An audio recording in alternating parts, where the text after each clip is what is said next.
शिवलिंग के ठीक सामने क्यों विराजते हैं? क्यों महादेव के दर्शन से पहले उनके दर्शन आवश्यक हैं? इसका उत्तर सिर्फ वाहन होने से कहीं अधिक गहरा है। यह उस हठ, उस प्रतीक्षा और उस परम भक्ति की गुप्त कथा है जिसने एक ऋषि को नंदीश्वर बना दिया। यह कहानी है शिलाद ऋषि की। वे एक महान तपस्वी थे, लेकिन उनकी कोई संतान नहीं थी। वंश को आगे बढ़ाने के लिए उन्होंने भगवान शिव की घोर तपस्या की और वरदान में एक पुत्र मांगा। पर उन्हें साधारण पुत्र नहीं, बल्कि एक अयोनिज, यानी जो माँ के गर्भ से न जन्मा हो और जिसे स्वयं महादेव का आशीर्वाद प्राप्त हो, ऐसा पुत्र चाहिए था। शिव प्रसन्न हुए और शिलाद को पुत्र का वरदान दिया। एक दिन जब शिलाद यज्ञ के लिए भूमि जोत रहे थे, तो उन्हें धरती से एक बालक मिला जिसका तेज सहस्त्र सूर्यों के समान था। वही बालक नंदी था। शिलाद ने नंदी का पालन पोषण बड़े प्रेम से किया।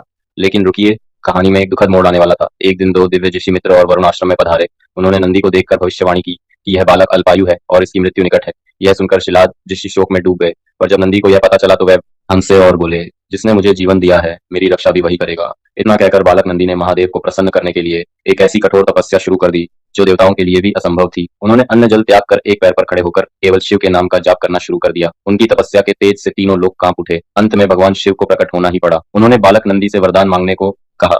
तब नंदी ने अमृत या कोई सिद्धि नहीं मांगी। उन्होंने कहा, हे प्रभु, मेरी बस एक ही इच्छा है।